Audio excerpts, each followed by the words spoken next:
जय हिंद दोस्तों, मेरे चैनल डिफेंस डिस्कशन में आप सभी का स्वागत है। दोस्तों, हाल ही में मैंने आपको एक खबर दिखाई थी, एक वीडियो बनाया था जहां पर एक अग्निवीर भाई का मुंबई से हथियार चोरी हो जाता है। इंसास राइफल, साथ में 2 मैगजीन, 40 राउंड चोरी हो जाते हैं।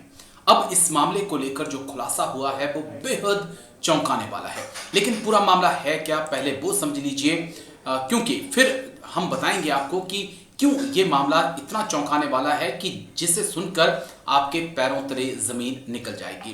दरअसल घटना है 6 सितंबर की। एक अग्निवीर का हथियार चोरी हो जाता है नौसेना मुख्यालय के फैमिली क्वार्टर से। दरअसल वहां पर एक अग्निवीर इंसास राइफल और 2 मैगजीन 40 राउंड के साथ ड्यूटी पर तैनात था। और उसके बाद उसके पास एक युवक आता है और कहता है कि मुझे भेजा गया है आपको ड्यूटी बदलने के लिए। आप हथियार मुझे दे दीजिए और आप राउंड मुझे दे दीजिए और आप चले जाइए। उसके बाद जो है वो चला जाता है। और फिर जब इस घटना की सूचना कंपनी को लगती है तो कंपनी, सीएचएम सब हैरान हो जाते हैं कि हमने तो रिलीवर भेजा ही नहीं। तो अब इस पूरे मामले पर फिर सीआईडी की जांच बैठाई जाती है और सीआईडी ने इस मामले में 2 भाइयों को गिरफ्तार किया है। नाम है राकेश दुबला, 22 वर्षीय जिसकी उम्र है, और उमेश दुबला जो कि 25 साल के हैं। दोनों ही तेलंगाना के आसिफाबाद जिले के रहने वाले हैं। उनको उनके घर से सीआईडी ने गिरफ्तार किया है।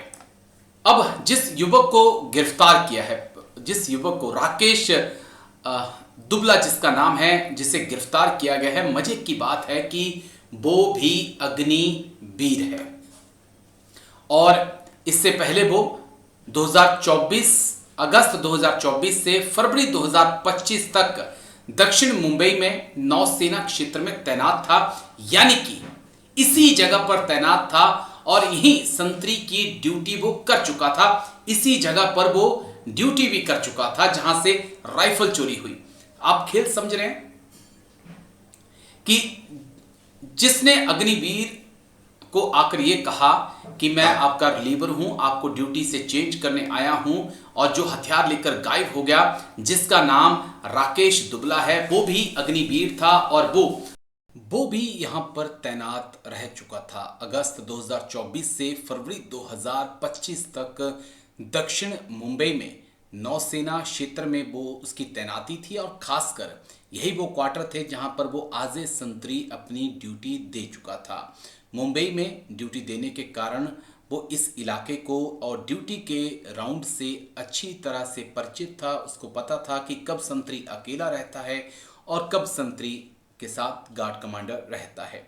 पुलिस के अनुसार राकेश और उमेश 5 और 6 सितंबर को मुंबई पहुंचे थे।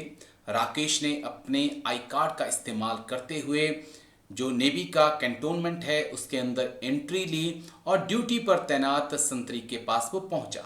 उसने दावा किया कि वह उसका रिलीवर है और बातों में विश्वास करके ड्यूटी पर तैनात संतरी ने अपना हथियार उसे सौंप दिया और चौकी से चला गया।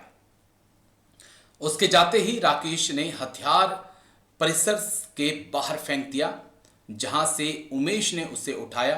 बाद में दोनों ने टैक्सी लेकर कुर्ला स्थित लोकमान्य तिलक टर्मिनल पहुंचे और वहां से ट्रेन से वो घर लौट गए। चोरी का कारण हालांकि अभी तक पता नहीं चल पाया है, क्योंकि आरोपी का घर माओवाद प्रभावित आसिफाबाद वन क्षेत्र में आता है। तो माना जा रहा है कि नक्सली पहलू से भी इसकी जांच की जाएगी। लेकिन कैसे कोई अग्निवीर जो है, एक अग्निवीर का हथियार चुरा सकता है, और कैसे एक अग्निवीर बिना गार्ड कमांडर को बताए, बिना अपने सीनियर्स को बताए अपना हथियार एक अनजान युवक को देकर आ सकता है जिसे उसने कभी अपनी कंपनी में नहीं देखा। और क्या ये एक ट्रेलर है, असली पिक्चर अग्निवीरों की आना बाकी है।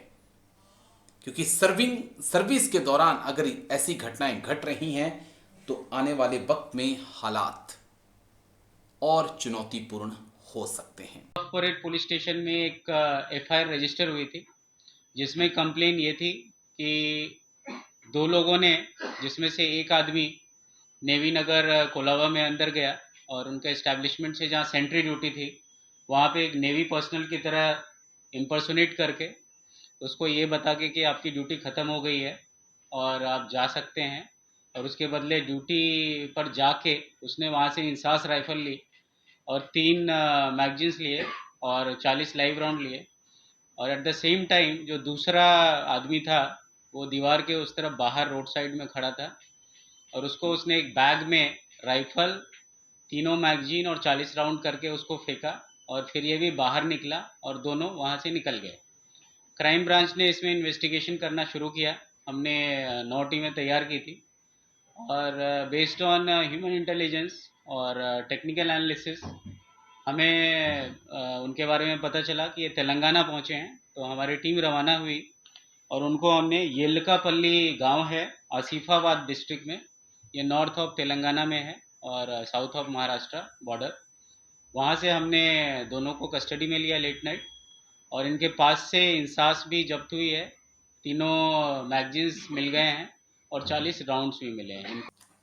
सर जय हिंद। अनुपम तिवारी सर, जय हिंद, बहुत बहुत शुक्रिया समय देने के लिए। Thank you sir. जय Hind Rajesh ji, very good evening और थैंक यू सो मच, आपने एक बार फिर से मुझे समय दिया, मुझे बुलाया, धन्यवाद। Thank you sir, thank you, आपने समय दिया इसके लिए सर। देखिए राजेश, जिस घटना की आप जिक्र कर रहे हैं उसको देखकर तो ये लगता है कि ये कोई आइसोलेटेड घटना नहीं है। इस तरह की घटनाएं पहले भी हो चुकी हैं सेना के साथ। मुझे याद आता है कि 70-80 के दशक में जब हमारे उत्तर प्रदेश और मध्य प्रदेश के बॉर्डर पर जी डाकुओं का राज्य हुआ करता था, तमाम डाकू एक्टिव हुआ करते थे, तो ऐसी बहुत खबरें आती थी कि इन डाकुओं के पास सेना के हथियार आ जाते हैं और वो सेना के हथियार सेना के सैनिक ही पहुंचा देते हैं, कुछ भाग जाते हैं, एब्सकॉन्ड कर जाते हैं और हथियार लेके भागते हैं। इस तरह की घटनाएं पहले भी आती रही थी। जब माओवाद सक्रिय हुआ था कई देशों में, कई क्षेत्रों में भारत के अंदर माओवाद और नक्सलवाद जब सक्रिय ज्यादा था, आज तो भगवान की दया से काफी कम हो चुकी उनकी संख्या, लेकिन जब ये सक्रिय था तब भी ऐसी खबरें आती रहती थी कि सेना के हथियार चोरी करवाए जाते हैं और नक्सली उनको अपने साथ इस्तेमाल करते हैं। तो ये चलता था, लेकिन इधर कमी आई थी ऐसे इंसिडेंट्स में। उसके पीछे कारण ये था कि सेना ने ये समझ लिया था कि ये बहुत ही गंभीर समस्या हो सकती है और इसके लिए बाकायदा हर एक सैनिक की एक अलग से ट्रेनिंग करवाई जाती थी। उसको इस चीज को समझाया जाता था कि आपको अपने हथियार की रक्षा कैसे करनी है, आपको हथियार किस व्यक्ति को देना है, किससे नहीं, किसको नहीं देना, उसका बाकायदा एक प्रोसीजर होता है। जिस आप इंसिडेंट की बात कर रहे हो, साफ समझ में आता है कहीं वो कुछ कुछ एक गार्ड ड्यूटी जैसा कुछ कर रहा होगा लड़का, और उससे उससे चूंकि जब उसका रिलीवर आया तो उसको लगा होगा कि ये जेन्युइन चीज है और वो उसने उसको दे दिया और वो हथियार गायब कर दिया गया। तो ये समस्याएं तो आती रहती हैं, इसके लिए पीछे भरपूर ट्रेनिंग की आवश्यकता होती है। मुझे अपने दिन याद आते हैं कि हथियारों को हैंडल करने के लिए बाकायदा क्लास होती थी, और एक ही क्लास आपको रोज रोज सुनने को मिलती थी। जब भी हम लोग इस तरह की जी ड्यूटीज करते थे, जब हमारे साथ हथियार होते थे, तो मुझे याद आता है वो बहुत बोरिंग सेशंस हुआ करते थे। वही एक रटा रटाया बात, एक सामने एक हमारा अधिकारी आता था और वो हमको समझा, हर बार वही बात समझाता। उसके पीछे कॉन्सेप्ट सिर्फ यही था कि चीजें वही हैं, आपको बार बार रिमाइंड इसलिए किया जाता है, आप इस बात की गंभीरता को समझिए। ये हथियार किसी की जान ले सकता है, आपकी सुरक्षा के लिए जरूर है, लेकिन ये किसी गलत आदमी के हाथ पड़ गया तो इसका वो मिसयूज कर सकता है। इसीलिए वो चीज बार बार रिपीट करी जाती थी, बाकायदा इसकी ट्रेनिंग दी जाती थी और हर रोज हर समय जब भी आप हथियारों के साथ होते थे ये ट्रेनिंग दी जाती थी।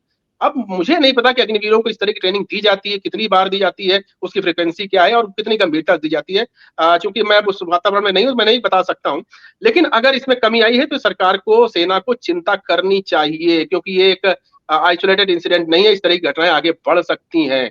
तो इसके ऊपर बाकायदा चिंता करनी चाहिए। और जैसा आप जिस खबर को आप बता रहे हो कि वो तेलंगाना गया, तो इसके कनेक्शन निश्चित रूप से आपको फिर उसी नक्सली मूवमेंट से जुड़ते हुए दिख सकते हैं, क्योंकि तेलंगाना कई सारे क्षेत्र भी हैं जहां पर नक्सली मूवमेंट आज भी है, और वो लोग इस तरह के सेना के हथियारों को चोरी करवाने में, उनको गायब करवाने में इनको महारत हासिल है। इस तरह लोगों को वो अपने साथ मिलाते हैं, इस तरह सैनिकों को जो अपस्कैंड करके भागे वहां से सेना से हथियार लेकर के और नक्सलियों को या माओवादियों को या किसी भी अराजक तत्व को दे दे। तो ये एक बहुत जी ही सोचने वाला विषय है, चिंतन करने वाला विषय है, और सरकार को, सेना को इसके ऊपर लगाम लगानी अति शीघ्र आवश्यक है। हाँ बिल्कुल, और क्योंकि जिसने जिसका हथियार चोरी हुआ वो भी अग्निवीर, जिसने चोरी किया वो भी अग्निवीर।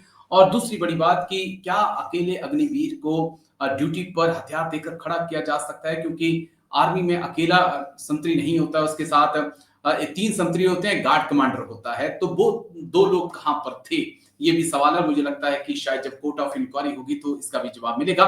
लेकिन शुक्रिया, बहुत बहुत शुक्रिया अनुपम सर, आप आए और इस मुद्दे पर, दोनों मुद्दों पर आपने बात रखी। Thank you sir. जय हिंद, take care sir, thank you, धन्यवाद, धन्यवाद राजेश जी। जय हिंद, गुड नाइट, शुभ रात्रि। Good night sir.